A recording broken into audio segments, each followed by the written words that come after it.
Duo pleads guilty to break and enter and larceny. Okiria Andrews, 23, and Lloyd Bartholomew, 22, have been sentenced to 3 years of imprisonment after pleading guilty to charges of break and enter and larceny. The duo was arrested by police on December 24, 2024, and charged today at the Diamond/Golden Grove Magistrates Court. The charges stem from an incident involving Unacommer Guyana Incorporated on December 24, where the accused allegedly committed the offense contrary to Section 229A of the Criminal Law Offences Act, Chapter 801. Magistrate Dylan Bess presided over the case and read the charges to both men, who subsequently admitted their guilt. The police continue to emphasize their commitment to maintaining law and order and ensuring that offenders are held accountable for their actions. Woman survives gas fire incident. Annalisa Boudoir recently experienced a frightening incident when a gas bottle caught fire in her home while she was preparing for Christmas celebrations. Boudoir had been baking cakes when she noticed the gas bottle, which she suspects was leaking, had ignited. In a panic, she attempted to extinguish the flames with water but was unsuccessful. Fearing an explosion and the potential destruction of her home, she ran outside to call for help. Fortunately, a neighbor responded quickly and assisted her in extinguishing the fire, preventing what could have been a devastating outcome. Boudoir expressed her profound gratitude to her neighbor for his timely intervention, stating, "I am very thankful for that man for saving my life and the house too." While relieved that she and her home are safe, Boudoir lamented the damage caused by the fire, including ruined holiday treats and damage to her fridge, stove, and ceiling windows.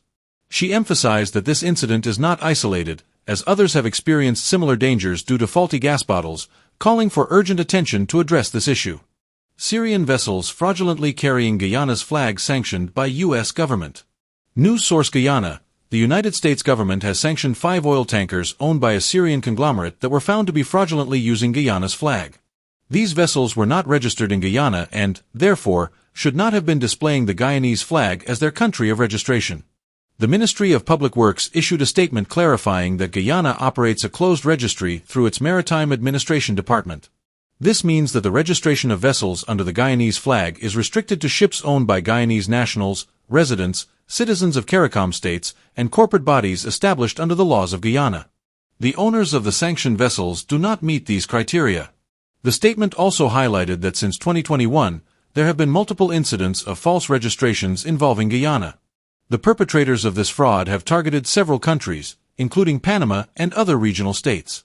The Maritime Administration Department is committed to sharing information regarding these fraudulent registrations with all United Nations member states, as well as relevant regional and international maritime associations. In addition to the sanctions imposed by the U.S., the United Kingdom and other Western nations have also acted against the vessels registered under false pretenses. Motorcyclist, 23, dies in Boxing Day accident. Newsroom: tragedy struck on Boxing Day as 23-year-old motorcyclist Michael Blair lost his life following an accident at the junction of Winter Place and Kroll Street. According to police headquarters, the accident occurred around 5:55 p.m. and involved Blair and another motorcyclist, 27-year-old Tavel Jonas. Initial reports were made to the Brickdam Police Station, Operations Room, notifying officers of the incident. Traffic ranks were dispatched to the scene but found no evidence of an accident. However, they later received information from the Georgetown Public Hospital Police Outpost indicating that 2 males believed to be involved in the accident were at the hospital's emergency unit. Upon arrival at the hospital, officers discovered Blair unconscious and receiving medical attention. Unfortunately, he succumbed to his injuries at approximately 7 p.m. His body has since been transferred to the hospital's mortuary, where it awaits a post-mortem examination. Tavel Jonas sustained a fractured right leg and was treated before being admitted in stable condition. Authorities are conducting further investigations into the circumstances surrounding the accident. Bandits rob Regent Street boutique. A brazen robbery occurred on Thursday at the boutique Zen's SHFA, owned by Chinese businessman Zen's, located on Regent Street, Georgetown. According to reports from police headquarters, 2 men, one armed with a handgun, executed the robbery during business hours while customers were present. The suspects arrived on a red and black motorcycle, registration number unknown, and approached the security guard on duty. The pillion rider, brandishing a firearm, disarmed the guard, taking a toy gun he had on his person.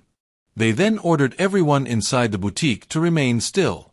The gunman proceeded to open the cashier drawer and seized an undisclosed amount of cash. During the incident, Zhao Peiming, a male Chinese national and employee of the boutique, attempted to intervene. In response, the armed suspect discharged his weapon, injuring Zhao in the right thigh. The suspects subsequently fled the scene on their motorcycle, heading eastward. Zhao was transported to the Georgetown Public Hospital, where he is presently receiving medical attention and is reported to be in stable condition. Police recovered a 9mm spent shell at the scene, and several CCTV cameras in the vicinity are being reviewed as part of the investigation. Authorities are actively working to locate the suspects. Distribution system for $100,000 cash grant could be improved, Vice President Bharrat Jagdeo. Newsroom, Vice President Dr. Bharrat Jagdeo acknowledged the challenges faced during the distribution of the $100,000 cash grant to teachers and public servants, stating that the system could be improved. His comments came in response to complaints regarding long wait times experienced by recipients. "I saw the situation with some public servants and teachers, and it should have never happened," Jagdeo remarked during his weekly press conference. He recognized that the lengthy queues were a valid concern and emphasized the need for a more efficient distribution process. The cash grant distribution has begun, with teachers in Region 4 receiving their payments earlier this week. Many teachers gathered outside St. Stanislaus College, Brickdam, equipped with umbrellas and water bottles as they awaited their turn to enter and receive their checks. Jagdeo assured that efforts are underway to expedite the distribution of checks to as many individuals as possible before the end of the year. He suggested that a more dispersed distribution system could enhance the process, potentially involving managers from various agencies to facilitate smoother operations. Engagement with the Ministry of Finance is ongoing to develop a better, more conscientious way of distributing the grant, he stated. In contrast to the challenges faced along the coast, the Vice President noted that the distribution process in hinterland areas has been more effective, with teams visiting communities and hubs to deliver assistance directly. Sophia Mun dies after Christmas night assault. Ivor Thornhill, a 36-year-old laborer of Sophia, tragically died on Thursday after sustaining severe injuries from an altercation on Christmas night. According to reports from police headquarters, Thornhill had been living with his common-law wife, Leslyn Norton, 38, for the past 4 years. Leslyn reported a history of accusations and abuse, with Thornhill frequently alleging infidelity. On Christmas morning, the couple had a misunderstanding at the kitty market, leading Leslyn to leave him. Later that evening, around 7 p.m., she encountered Thornhill at the Pink Shop in Eve Field, Sophia, where he was consuming alcohol. During a heated argument, Thornhill allegedly threatened Leslyn and threw a Lucozade bottle at her. Fearing for her safety, Leslyn left and headed home. Shortly thereafter, she encountered Thornhill again, where she allegedly saw him being confronted by 2 unidentified men on the dam. As tensions escalated, Leslyn ran home, only to return later to find her husband covered in blood and being placed into an ambulance. She learned on Thursday that Thornhill had died while receiving treatment. Leslyn reported the incident to the Turkian police station later that day.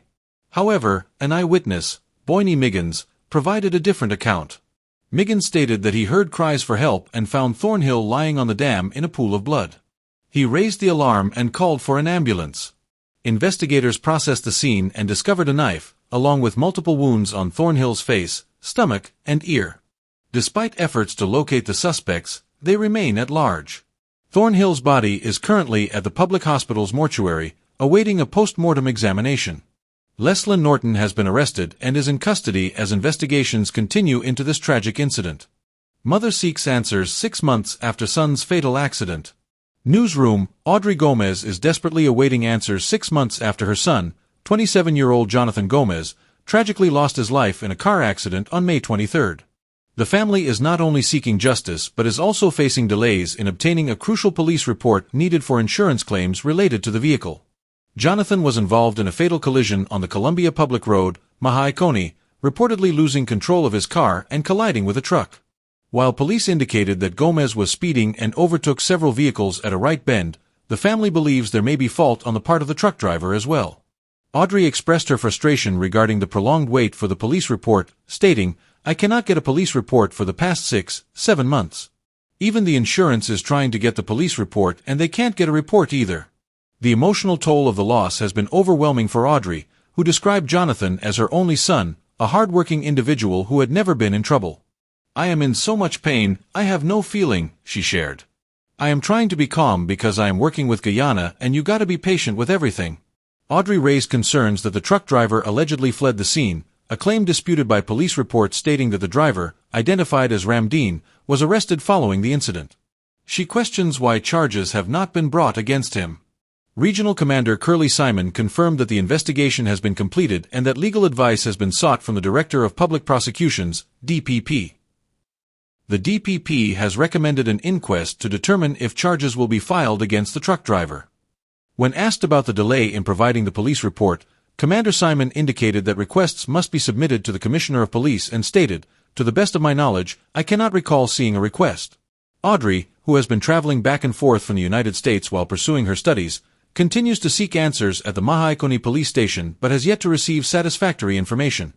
State withdraws application to revoke bail for Officer Calvin Brutus.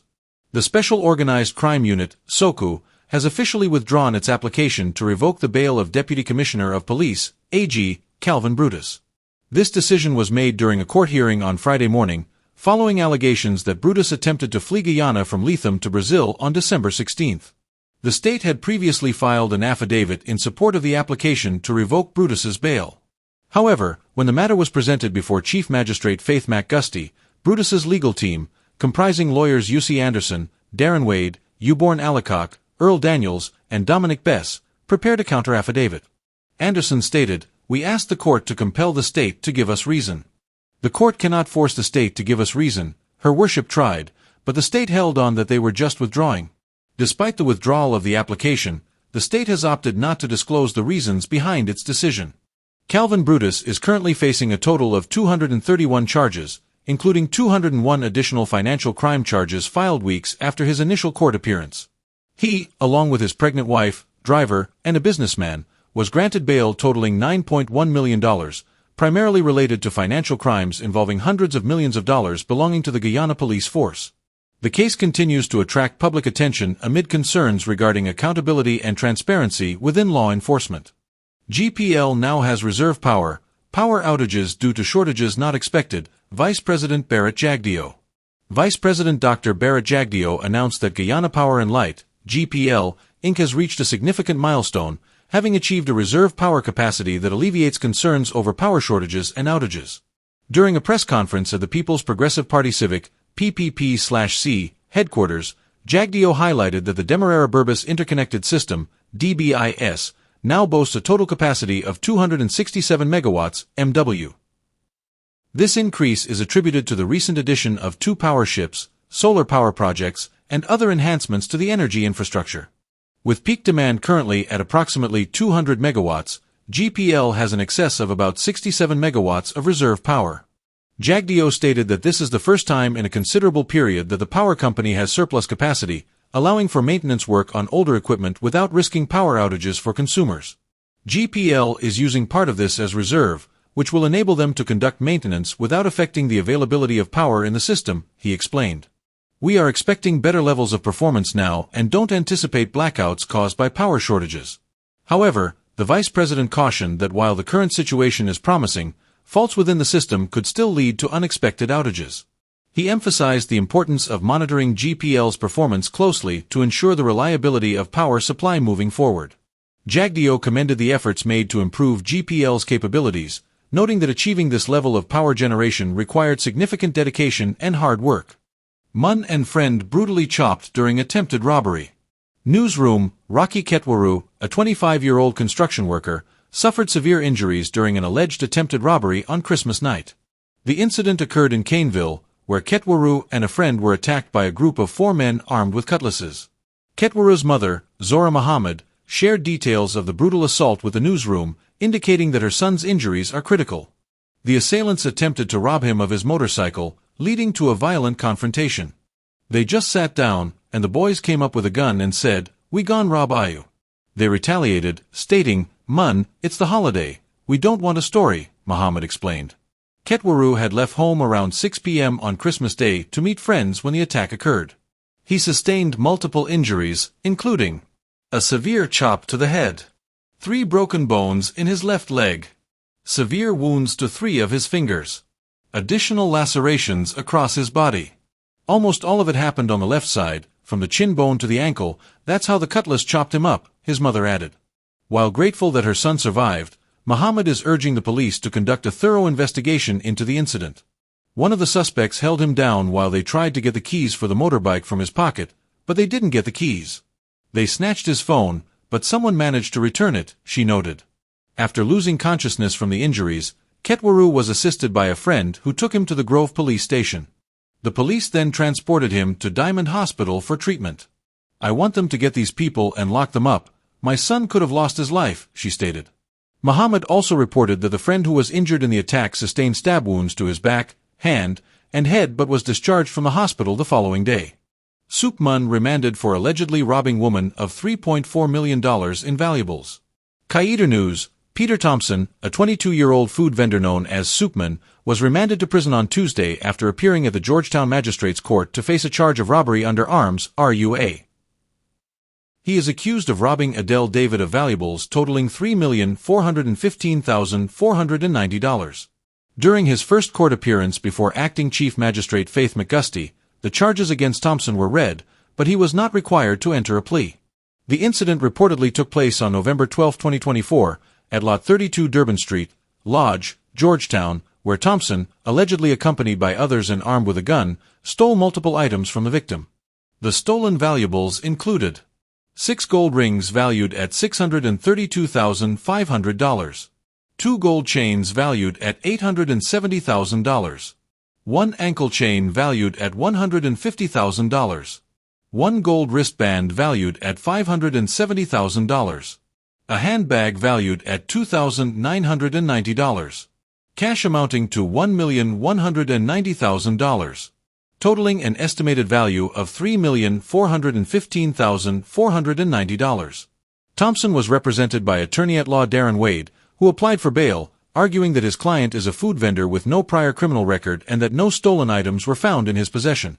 Wade requested bail to allow Thompson to spend the holiday season with his family, emphasizing that video footage did not definitively identify his client as involved in the robbery. However, the prosecution objected to bail, citing the serious nature of the offense and the potential penalties. They noted that the victim had identified Thompson as the perpetrator. After considering both arguments, Acting Chief Magistrate McGusty remanded Thompson to prison, scheduling his next court appearance for January 8, 2024.